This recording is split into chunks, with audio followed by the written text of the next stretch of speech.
Hey everybody, welcome back to the channel. You're Brian. And I'm John, and looks like Brian's got his new steel bike all built up. Yeah. Here it is. Here it is, cool. And it looks nice and dusty. Looks like you've been out on some shakedown rides on it. I did take it on a shakedown. I did go on some mild gravel stuff with it. Cool. It's got some of that trail on it right now. Great. Well, I tell you what I'd like to do, Brian, it's okay with you. I'll go on the other side of the camera, and then we'll start at the front and work your way back, and you could tell us what you did to build this up. Absolutely. Is that cool? Yeah. All right. Stay tuned.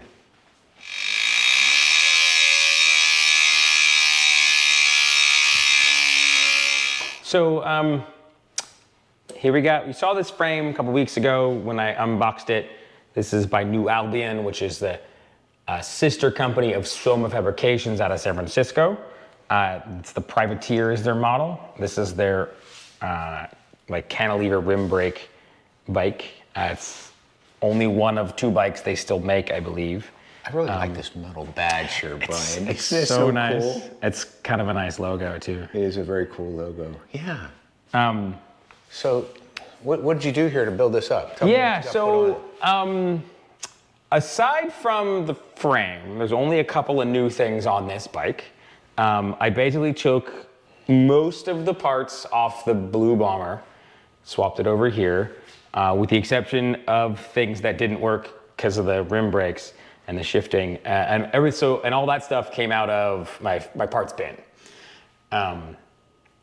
So maybe let's start at the bottom, work our way up. Sure. Wheels. These are Mavic Kaiseriums from a long time ago. I picked these up used a while ago to put on the Blue Bomber and rode them there for at least a year. On these Mavic wheels, I've got a set of these Bond Tracker tires. Actually, John gave me. Yeah, these are the Race Shop Limited, which they're called Vatassos. Yeah. Man, they're getting a really great write-up from the people that are riding them out there. They really like the way they grabs. And what size are these, Brian? 52, I believe, 52 mil wide tires. I did 42s. 42, not 42. 52. Yeah. I did set these up tubeless, even though these rims are not tubeless. It's this kind of a hack job. I put some rim tape on there, squeezed these tires on, filled it with some Silca tire sealant, and it's so far so good. I'm pretty happy with that. I'm intrigued with the headset and the shifters here. Tell me what's going on here. The headset is a used parts, but this is not coming out of parts bin. This came from Community Bikes. I needed a stem and handlebars for this bike. I didn't have extra ones that worked, and I didn't care what I was getting. I just grabbed the cheapest ones I could find. They happened to be this oval brand. I'm trying to go all silver, and I did take the paint off of this, and it's not so great. I'm not real happy with this anyway. This is gonna change as I upgrade this bike, so this is what it's gonna be for now. They're a little wide for me. I think they're 42 centimeters wide, which is wider than what I normally run. These shifters are really looking awesome. Shifters I'm super stoked about. Like I said, I really want to go kind of classic, browns and silvers on this bike. And these are from Sensa, which is kind of a up and coming Chinese brand. These are only like $40, which they're 11 speed, 2x11 speed shifters that I'm not using as shifters. I'm just using as mechanical brake levers. The silver is not silver on plastic. This is actually aluminum. Very, very nice in the hand feel. I only wanted brake levers because I'm doing down tube shifters. But I like the size of modern hoods, and they don't make a lot. I haven't found any other just brake levers that have that more modern feel. I really like these. Cool. Hey, let's talk about what you did with the brakes here.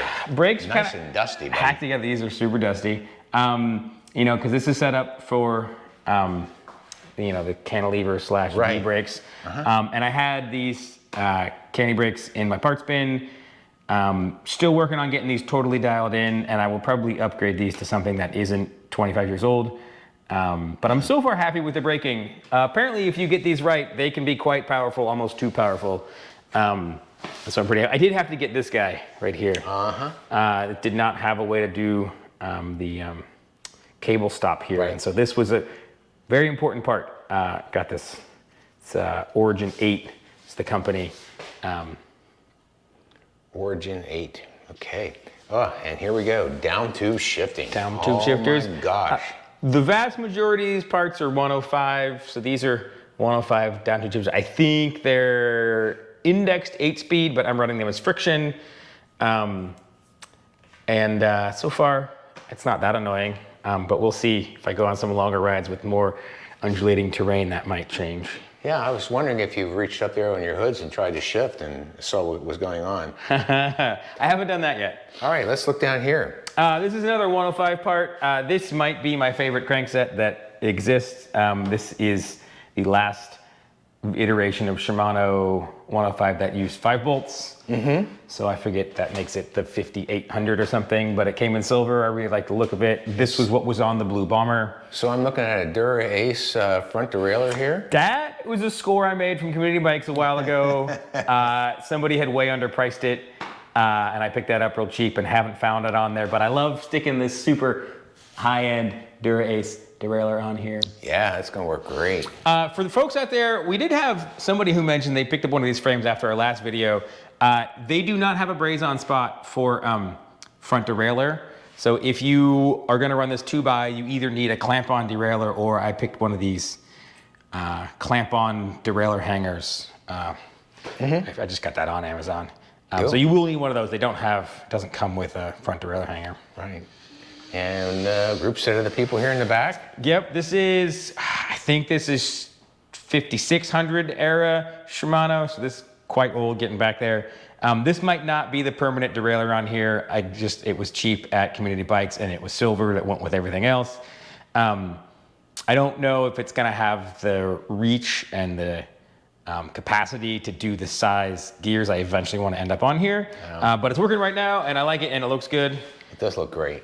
Cool. Great. And gosh, I just found this saddle here in my parts bin that I just put on here. I highly recommend everybody needs a dad out there who's really into bikes and upgrading their bikes, because their dad's parts bins are really nice. Yeah. Very cool. Awesome.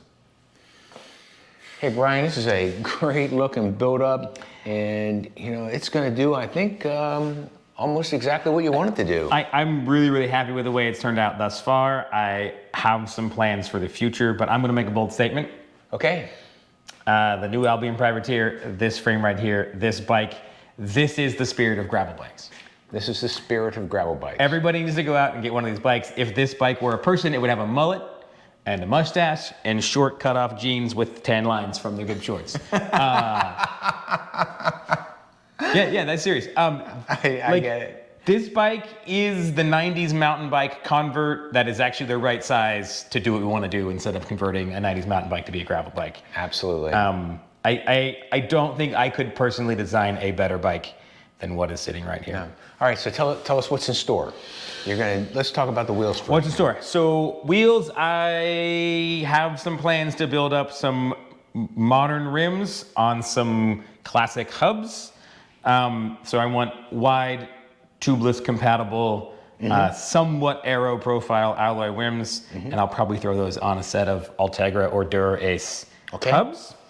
That's in the future. Right. The cockpit, I might actually switch to the old school smaller 25 millimeter bars and stem, because I think that's going to look better, but I definitely want to upgrade the stem and bars to be silver and not beat up and look a little better, also be narrower.